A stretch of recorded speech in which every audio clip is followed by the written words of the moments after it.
नमस्ते दोस्तों। मेरा नाम रेखा है और मेरी उम्र 45 साल है। दोस्तों, मेरी जिंदगी की कहानी आज आपके साथ बांटना चाहती हूँ। मेरी शादी को बस 2 साल ही हुए थे जब भगवान ने मुझसे मेरा सब कुछ छीन लिया। मेरे पति राहुल दुनिया छोड़कर चले गए और मुझे अकेला छोड़ गए, वो भी तब जब मैं अपने पहले बच्चे को जन्म देने वाली थी। हाँ, मैं गर्भवती थी जब यह दुर्घटना हुई। पूरे 17 साल से मैं एक विधवा के रूप में जी रही हूँ और अपने बेटे अमन को अकेले ही पाल रही हूँ। राहुल के जाने के बाद मैंने फैसला किया कि मैं अपना सारा ध्यान और प्यार सिर्फ अपने बेटे पर लगाऊंगी। दूसरी शादी का ख्याल भी मन में नहीं आने दिया। भगवान का शुक्र है कि पैसे की कभी तंगी नहीं रही। मेरे माता पिता दोनों का देहांत पहले ही हो चुका था और मैं उनकी इकलौती संतान थी, इसीलिए उनकी सारी जायदाद मुझे मिली थी। इसी जायदाद के सहारे मैंने अमन को हर सुख सुविधा दी। अमन को मैंने शहर के सबसे अच्छे स्कूल में पढ़ाया। हर गर्मी की छुट्टियों में हम अलग अलग जगहों पर घूमने जाते। कभी हिमाचल की पहाड़ियों पर, कभी गोवा के समुद्र तट पर और कभी केरल के हरे भरे नजारों के बीच। हमारी जिंदगी में खुशियों की कमी नहीं थी। अमन हंसता था तो मुझे लगता था पूरी दुनिया मेरी मुट्ठी में है। इन सालों में मैंने खुद को बिल्कुल भुला दिया था। भूल गई थी कि मैं भी एक इंसान हूँ। मेरी भी कुछ ख्वाहिशें हैं। मेरा भी हक है प्यार पाने का। मेरा भी हक है कि मैं शादी करूं, क्योंकि मैं अभी जवान थी। जब अमन छोटा था तो मुझे इन बातों का एहसास भी नहीं होता था, लेकिन जैसे जैसे वो बड़ा होता गया, मेरा अकेलापन और गहराता गया। समय के साथ मैंने एक छोटा सा कपड़े का बिजनेस भी शुरू किया। शुरू में सिर्फ टाइम पास के लिए, लेकिन बाद में यह अच्छा चलने लगा। अमन भी जब बड़ा हुआ तो इस काम में मेरा हाथ बंटाने लगा। उसके साथ बिजनेस में काम करना मुझे बहुत अच्छा लगता था। अब अमन 19 साल का हो चुका है, जवान और समझदार। लेकिन पिछले कुछ महीनों से मुझे एक अजीब सा खालीपन महसूस होने लगा है। जब अमन अपने दोस्तों के साथ घूमने जाता है तो यह बड़ी हवेली खाली खाली और सुनसान लगती है। रात को अकेले बिस्तर पर लेटकर सोचती हूँ कि क्या मेरी जिंदगी में सिर्फ अमन ही सब कुछ है? क्या मुझे एक और मौका नहीं मिल सकता? पिछले कुछ दिनों से कई रिश्ते आ रहे हैं मेरे परिचितों के जरिए। एक दो तो ऐसे भी थे जिन्होंने मुझे अच्छा लगा, लेकिन मेरा डर था कि अमन इस बारे में क्या सोचेगा। आखिर उसने अपने पूरे जीवन में मुझे सिर्फ अपनी माँ के रूप में देखा है, किसी और के साथ नहीं। फिर एक दिन हिम्मत जुटाकर मैंने अमन से बात करने का फैसला किया। वो अपने कमरे में पढ़ाई कर रहा था। फिर मैंने पूछा, अमन बेटा, क्या तुम्हारे पास थोड़ा वक्त है? हाँ माँ, बोलो ना, उसने अपनी किताब से नजरें हटाते हुए कहा। मैंने गहरी सांस ली और बोली, देखो बेटा, तुम अब बड़े हो गए हो। जल्द ही तुम अपनी पढ़ाई पूरी करके अपना अलग रास्ता चुनोगे। शायद कहीं दूसरी जगह नौकरी करोगे, शादी करोगे। उसने मेरी बात काटते हुए पूछा, माँ, कहना क्या चाहती हो? मैंने हिम्मत जुटाई और कहा, बेटा, कभी कभी मुझे बहुत अकेलापन महसूस होता है। मैंने सोचा था, क्या तुम्हें बुरा लगेगा अगर मैं किसी अच्छे रिश्ते को हाँ कह दूं? मेरी बात सुनते ही अमन का चेहरा बदल गया। उसकी आंखों में एक अजीब सा डर था। वो कुछ पल तक कुछ नहीं बोला, फिर अचानक उठकर खड़ा हो गया। नहीं माँ, मैं मैं इसके लिए तैयार नहीं हूँ, उसने कहा। उसकी आवाज में कंपन था। लेकिन अगर तुम चाहती हो तो तुम्हारी मर्जी, ये कहकर वो कमरे से बाहर चला गया। मैंने उसे रोकना चाहा, लेकिन वो तेजी से अपने कमरे की ओर बढ़ गया। मैं उसके पीछे गई और देखा कि वो अपने पलंग पर बैठा था। आंखों में आंसू थे। मेरा दिल टूट गया। मैंने उसके पास बैठते हुए कहा, अमन बेटा, मैं ऐसा कुछ नहीं करूंगी जिससे तुम्हें दुख हो। तुम मेरे लिए सबसे पहले हो, हमेशा। मैंने उसे अपनी बाहों में भर लिया और उसके बालों को सहलाने लगी, जैसे वो अब भी मेरा छोटा सा बच्चा हो। धीरे धीरे उसका दर्द कम हुआ। माँ, मुझे माफ कर दो, उसने अपने आंसू पोंछते हुए कहा। मैं आपको दुखी नहीं देख सकता, लेकिन मुझे वक्त चाहिए। मैंने उसके माथे पर प्यार से हाथ फेरते हुए कहा, चिंता मत करो बेटा, मैं इस बारे में और नहीं सोचूंगी। तुम्हारी खुशी ही मेरी खुशी है। थोड़ी देर बाद जब उसका मूड थोड़ा बेहतर लगा, मैंने सुझाव दिया, चलो बाहर चलते हैं, कहीं अच्छा सा खाना खाते हैं। अमन ने मुस्कुराते हुए कहा, माँ, आज मैंने अपने दोस्त विशाल के साथ बाहर जाने का प्लान बनाया है। उसकी माँ भी हमारे साथ आ रही है। पता है, वो भी विधवा है और विशाल उनका इकलौता बेटा है, बिल्कुल हमारी तरह। मैंने उसकी बात सुनी और हल्की सी मुस्कान के साथ सिर हिला दिया। फिर मैंने बोला, अरे तो फिर हम सब साथ में क्यों नहीं चलते? आज का शाम हम सब मिलकर बिताएंगे, क्या ख्याल है? अमन के चेहरे पर मुस्कान आ गई। वाह माँ, ये तो बहुत अच्छा होगा। विशाल को मैंने पहले भी कई बार देखा था, जब वो अमन से मिलने हमारे घर आता था। अमन के ही उम्र का था, लेकिन उसका शरीर ज्यादा मजबूत और तंदुरुस्त लगता था। शायद इसलिए क्योंकि वो रोज व्यायाम करता था और खेलों में रुचि रखता था। मेरा अमन तो किताबों में ही डूबा रहता था, खेल कूद से हमेशा दूर।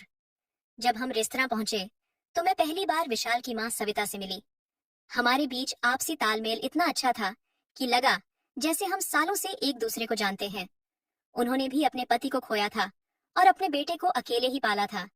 हम दोनों की कहानियां इतनी मिलती जुलती थीं कि उस शाम पूरे वक्त हम बातें ही करते रहे। अमन, तुमने कभी बताया नहीं कि तुम्हारी माँ इतनी प्यारी है, विशाल ने खाने के बीच हंसते हुए कहा। अमन शर्मा गया और बोला, हाँ यार, मेरी माँ दुनिया की सबसे अच्छी माँ है। उस दिन के बाद हमारे परिवारों के बीच का फासला कम होता गया। अब हम अक्सर साथ में वक्त बिताते, कभी हमारे घर, कभी उनके घर। सविता और मैं इतने अच्छे दोस्त बन गए कि लोगों को लगता हम बहनें हैं। एक दिन सविता ने चाय पीते हुए पूछा, रेखा, तुमने भी मेरी तरह दोबारा शादी करने का कभी नहीं सोचा? सोचा तो था, लेकिन अमन को यह बात पसंद नहीं थी। मैंने अपना दिल खोलकर बात की। सविता ने सहमति से सिर हिलाया। विशाल भी ऐसा ही है। जब भी मैंने इस बारे में बात की, उसने साफ मना कर दिया। हम दोनों हंस पड़े ये देखकर कि हमारे बेटे कितने एक जैसे हैं। लेकिन धीरे धीरे मुझे कुछ अजीब सी चीजें नजर आने लगीं। जब भी हम सब साथ होते, मैं देखती कि विशाल की नजरें अक्सर मेरी आम और लीची की तरफ होती। पहले तो मैंने इस बात को नजरअंदाज किया, लेकिन फिर मुझे महसूस हुआ कि उसकी नजरें मेरे ऊपरी हिस्से पर ज्यादा टिकती थीं। मैं 45 साल की थी, लेकिन अपनी उम्र से कम ही दिखती थी और मेरा शरीर अभी भी अच्छा खासा आकर्षक था। और सिर्फ यही नहीं, मैंने यह भी गौर किया कि अमन भी सविता को उसी तरह से देखता था। वो भी सविता के खूबसूरत अंगों पर नजर गड़ाए रखता था।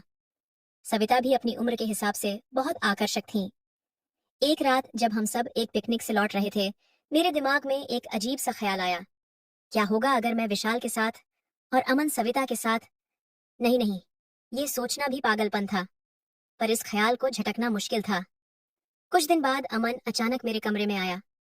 मैं अपने बिस्तर पर बैठी किताब पढ़ रही थी। माँ, मुझे आपसे कुछ पूछना है, उसने संकोच के साथ कहा। मैंने बोला, हाँ बेटा बोलो।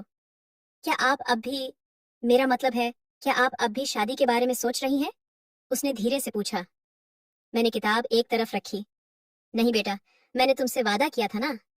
पर सच कहूं तो मैं एक जवान औरत हूँ और अभी इतनी बूढ़ी भी नहीं हुई। एक दिन तुम भी शादी करोगे, अपनी पत्नी के साथ अपना घर बसाओगे और मैं फिर से अकेली रह जाऊंगी। अमन कुछ देर चुप रहा, फिर बोला, माँ, मुझे आपका अकेला रहना अच्छा नहीं लगता। फिर मुझे लगा कि अब सही वक्त है। हिम्मत जुटाकर मैंने पूछा, बेटा, कल रात जब हम सब साथ डिनर कर रहे थे, मैंने देखा तुम सविता आंटी को कुछ खास नजरों से देख रहे थे। उनके, तुम्हारी नजरें। अमन अचानक हंसने लगा। उसके गाल शर्म से लाल हो गए। अरे माँ, वो तो बस ऐसे ही। सच कहूं तो सविता आंटी बहुत सुंदर हैं। मैं उन्हें देखकर सोच रहा था कि काश। मैंने पूछा, काश क्या? मेरा दिल तेजी से धड़क रहा था। कुछ नहीं माँ, उसने शर्माते हुए कहा। फिर हम दोनों हंसने लगे और वो अजीब सा पल गुजर गया। फिर एक सप्ताह बीत गया था जब अमन ने मुझसे बात करने की इच्छा जताई। उसकी आंखों में एक अजीब सा चमक था, जैसे कोई बड़ा राज छिपा हो। फिर अमन ने धीमे स्वर में कहा, माँ, आपसे कुछ महत्वपूर्ण बात करनी है। मुझे पूरा विश्वास है कि आप मना नहीं करेंगी, क्योंकि इससे हम सभी की जिंदगी में खुशियां आएंगी। मैंने उसके चेहरे को ध्यान से देखा और पूछा, बताओ बेटा, क्या बात है? क्या हम विशाल और उनकी माँ सविता जी के घर जाकर एक छोटी सी महफिल सजा सकते हैं? हम सब मिलकर अपनी पसंद के व्यंजन का आनंद ले सकते हैं, उसने कहा। मैं समझ गई थी कि वह क्या कहना चाह रहा था, लेकिन अनजान बनते हुए बोली, मुझे ठीक से समझाओ, मैं समझी नहीं। अमन ने बिना किसी झिझक के कहा, माँ, मैं सविता जी के आम और लीची खाना चाहता हूँ, और मुझे लगता है विशाल भी आपके आम और लीची की तरफ आकर्षित होता है। हम सब मिलकर एक शाम बिताए और एक दूसरे के फल फूलों का आनंद लें। मैंने अनिच्छा दिखाते हुए चेहरे पर हैरानी के भाव लाए और सोचा, ये कैसी बातें कर रहा है मेरा बेटा। फिर भी ना जाने क्यों मेरे मुंह से निकला, ठीक है बेटा, मैं तैयार हूँ। हम सब वाकई अब एक परिवार जैसे ही हैं, इसमें चिंता की कोई बात नहीं। अमन ने तुरंत इस मिलन समारोह की तैयारियां शुरू कर दी। उसने विशाल और सविता को बार बार हमारे घर आने का निमंत्रण दिया। हालांकि वे इस योजना से अनभिज्ञ थे, पर मुझे लगता था कि अमन और विशाल ने पहले से ही सब कुछ तय कर लिया था। वे दोनों एक दूसरे के मन की बातें जानते थे। मैं देख रही थी कि विशाल अब मुझे और अधिक प्यार भरी नजरों से देखने लगा था और अमन भी सविता की ओर विशेष रुचि दिखा रहा था। मैं अनिश्चितता में थी कि यह सब कैसे होगा। फिर एक शाम जब वे हमारे घर आए, मैं अपने कमरे में कुछ लाने गई। तभी अमन और विशाल मेरे पीछे आए। अमन ने विशाल को वहीं छोड़कर बाहर चला गया। मैं समझ गई कि यह एक नई शुरुआत थी। विशाल ने धीरे धीरे मेरे करीब आकर अपनी भावनाओं को व्यक्त किया। हम दोनों एक दूसरे में ऐसे खो गए जैसे पहली बार प्यार हो गया हो। उसने मेरे आम और लीची का स्वाद बड़े प्रेम से लिया। मुझे पता था कि उसी समय अमन भी दूसरे कमरे में सविता के साथ था। लगभग 1 घंटे बाद मैंने विशाल से कहा, चलो अकेले में अच्छा नहीं लग रहा, उन दोनों के पास चलते हैं। हम सब एक ही कमरे में आ गए। अब विशाल मेरे आम और लीची का आनंद ले रहा था जैसे वह वर्षों से भूखा हो। उधर अमन भी सविता के आम और लीची का आनंद ले रहा था। हमने उस रात अलग अलग जोड़ों में ही समय बिताया, मैं विशाल के साथ और सविता अमन के साथ। वह रात हमारे लिए अद्भुत थी, जैसी हमने कभी अनुभव नहीं की थी। उस रात के बाद वे हमारे घर आकर रहने लगे। हमने एक व्यवस्था बनाई। 1 सप्ताह हम उनके घर रहते और फिर वे 1 सप्ताह हमारे घर पर। हम एक परिवार की तरह रहने लगे। मेरे जीवन में फिर से रोमांच और सुंदरता लौट आई। जो कमी वर्षों से महसूस हो रही थी वह अब भर गई थी। मैं बेहद खुश थी, लेकिन तभी एक बड़ी समस्या सामने आई। मैं विशाल के साथ इतनी खो गई कि गर्भवती हो गई। अब मैं उलझन में थी कि क्या करूं। मैंने हर संभव उपाय के बारे में सोचा, लेकिन कोई समाधान नहीं मिला। मैं बहुत परेशान हूँ, न सोच पा रही हूँ, न कुछ कर पा रही हूँ। क्या आप मुझे बताएंगे कि मैं इस परिस्थिति से कैसे निपटूं? मुझे क्या करना चाहिए? तो दोस्तों, यह थी मेरी आज की कहानी। आपको कैसी लगी? कृपया अपने विचार कमेंट में जरूर बताएं। अगर पसंद आई हो तो लाइक और शेयर करें। ऐसी ही रोचक कहानियों के लिए हमारे चैनल को सब्सक्राइब करना न भूलें और बेल आइकन दबाना न भूलें, ताकि आप कोई भी कहानी मिस न